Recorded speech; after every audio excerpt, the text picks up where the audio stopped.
ল্যাপটপটা দাদাকে দিয়ে দিয়েছেন। অফিসার, উনি আমার ওয়াইফ, ভদ্রভাবে কথা বলুন। আপনি যখন চান না তখন থাক। আপনি এখনো আমার উপর অভিমান করে আছেন, তাই না?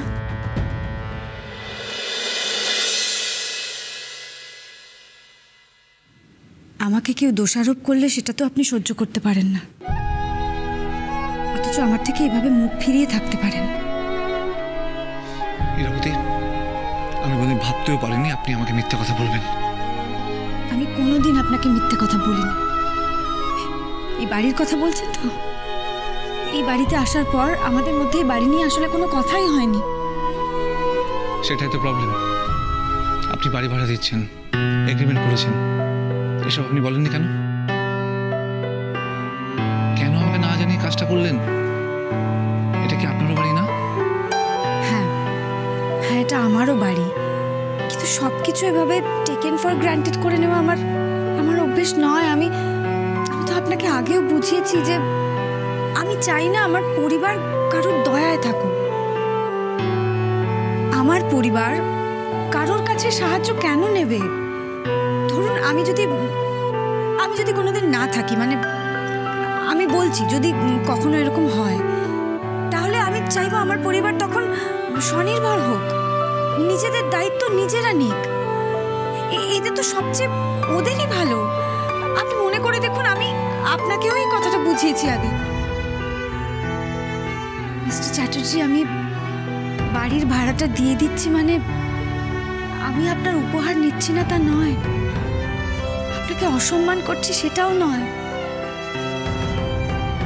আমি দুপক্ষই যাতে সম্মানের সাথে থাকতে পারে তার ব্যবস্থা করছি, মানে বিষয়টা যাতে ইকুয়াল হয়।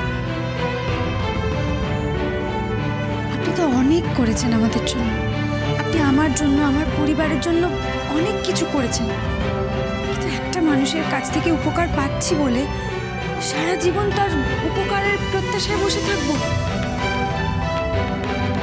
এই বদভ্যাসটা বোধহয় ভেতরে না ঢোকাই ভালো।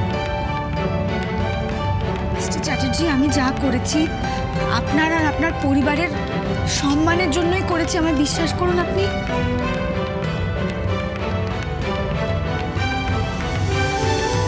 আমার আপনার কাছ থেকে একটা পারমিশন চাই।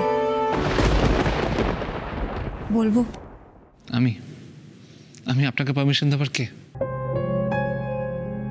আপনি তো নিজের সিদ্ধান্ত নিজে নিয়ে নেন, নিজের ভালো মন্দ সব খুব ভালো করে বোঝেন, তাহলে আবার? মিস্টার চ্যাটার্জি, আমি আপনাকে এত করে বোঝালাম, তারপরেও আপনি অভিমান করে থাকবেন? আচ্ছা বেশ, বলুন আপনার অভিমান ভাঙানোর জন্য আমি কি করব, কি করতে হবে আমার? আমি দোষ করেছি তো, আমি একটা এগ্রিমেন্ট করেছি বাড়ি নিয়ে, সেটা আপনাকে জানাইনি, তারপরে আমি চাবিটাও সামনে রাখতে পারিনি। আপনি বলুন আমায় কি শাস্তি দেবেন, আমি মাথা পেতে নেব। শাস্তি তো আমার অবশ্যই প্রাপ্য। আমি একজন বিজনেসম্যান, আমি সব কিছু কিন্তু হিসাব রাখছি। আপনি কি করছেন সুদে আসলে এর ক্ষতিপূরণ কিন্তু আমি চেয়ে নেব। আচ্ছা ঠিক আছে, সেদিন আপনি আমাকে যা শাস্তি দেবেন, যা আদেশ করবেন, আমি মেনে নেব। এবার কি আমি কথাটা বলতে পারি? আপনি আমার হাজবেন্ড বলে অনুমতি চাইছি এটা ভাববেন না। আপনি আমার বন্ধু, শুভাকাঙ্ক্ষী, সেই হিসেবে আপনাকে বলতে চাইছি কথাটা, আমার কাজের ব্যাপারে কথা। বলুন। মনে আছে একদিন আপনি আমাকে বলেছিলেন গানকে আপন করে নিতে, গানকে সবার আগে জায়গা দিতে। আজকের পর থেকে আপনার প্রথম ফোকাস হবে আপনার কাজ, আপনার গান। আপনি পারবেন, পারতে আপনাকে হবেই। আজ থেকে এটাই আপনার লাইফের ওয়ান অ্যান্ড অনলি গোল। আমি সেটাই করতে চাই। আমার গানই আমাকে স্বনির্ভর করতে পারে, আর তাতে আমি আমার পরিবারের পাশেও দাঁড়াতে পারবো। আর তাছাড়া আমি না ভেবে দেখেছি জানেন, গান ছাড়া আমি থাকতেও পারবো। আপনি গান করার পারমিশন নিতে চান, তাই তো? আমার আপত্তি নেই, ইনফ্যাক্ট আমার কোনোদিনই ছিল না। কিন্তু আমার প্রবলেম হলো একটাই। কি? কি না, কে? জিজ্ঞাসা করুন কাকে নিয়ে আপত্তি। আমার আপত্তি সিডকে নিয়ে। আমি চাই না আপনি গানের ব্যাপারে সিডের কাছ থেকে কোনো হেল্প নেন। যে অ্যালবামটা আপনি করছিলেন সেটার কাজ তো প্রায় শেষ হয়ে গেছে, আর যেটুকু বাকি আছে আমি অন্য মিউজিক ডিরেক্টরকে এনে শেষ করিয়ে দেবো। অ্যালবামটা রিলিজ করিয়ে দিতে পারি। তা কি করে হয় মিস্টার চ্যাটার্জি? সিড তো এই কাজটা শুরু করেছিল। যা করেছিল ভুলে যান। উনি আপনার অ্যালবামে আর কাজ করবেন না, এটাই ফাইনাল, আর এটাই আমার সিদ্ধান্ত। কিন্তু মিস্টার চ্যাটার্জি, একটা মানুষ একটা কাজ শুরু করলেন, তারপর তার জায়গায় অন্য একজন চলে আসবে, এটা তো তার জন্য খুব অসম্মানের ব্যাপার। এটা তো সিডের জন্য ভীষণ রকম একটা অপমান হবে। আপনাকে ওর অপমান নিয়ে এত ভাবতে হবে না।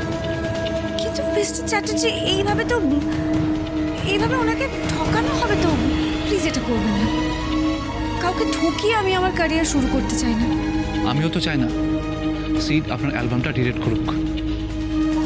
প্লিজ মিস্টার চ্যাটার্জি, আপনি ঠান্ডা মাথায় একবার ব্যাপারটা ভেবে দেখুন। যা বলেন আমি বলে দিয়েছি।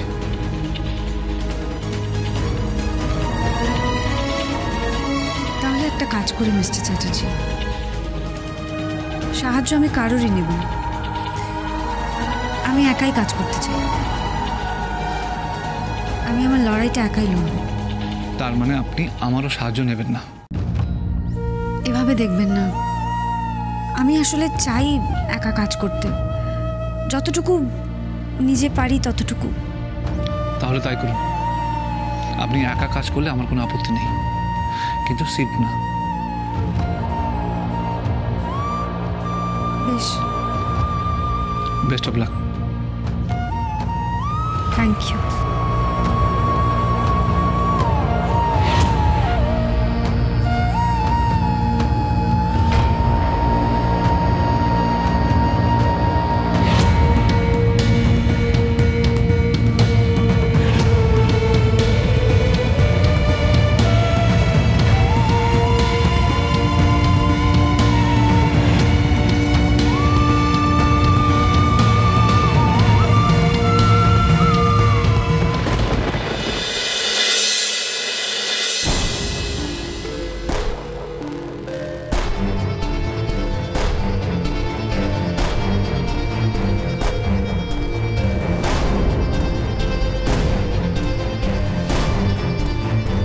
ঝিলাম আবার আমাকে সন্দেহ করছে না তো?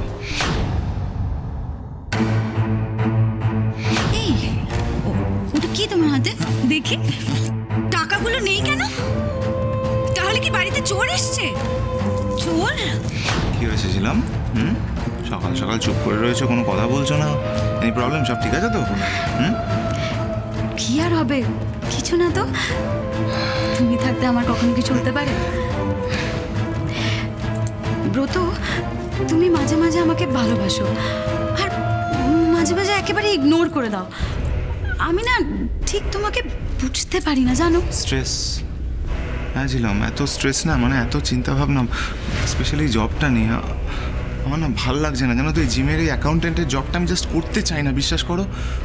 কি বলবো তোমাকে আমি? সারা মাস চাকরি করে কতটুকু টাকা পাই বলো? হয় এতে? লোকে কেন জব করে? যাতে সে তার ফ্যামিলিকে সুখী রাখতে পারে।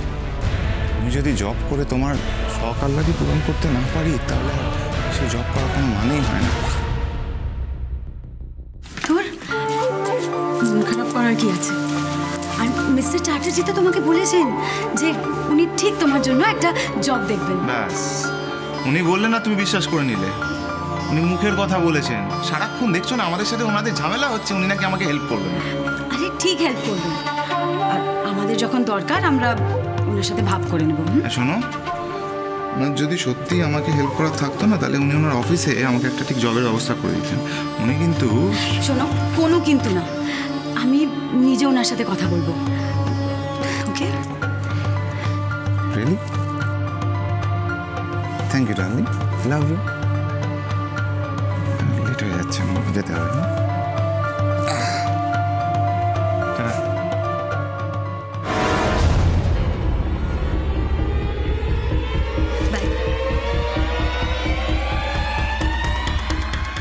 মাকে বোকা বানানো দেখছি খুবই সোজা ছিলাম।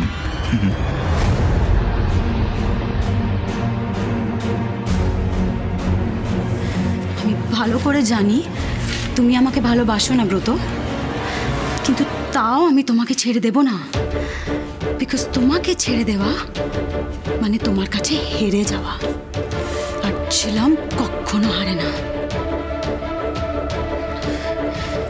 তুমি আসলে কি চাও আমি সব বুঝি, তুমি যা যা গেম খেলছো আমি সব জানি। খেলো খেলো, যা যা গেম খেলবার খেলো, কিন্তু শেষ চাল এই ছেলেমি দেবে।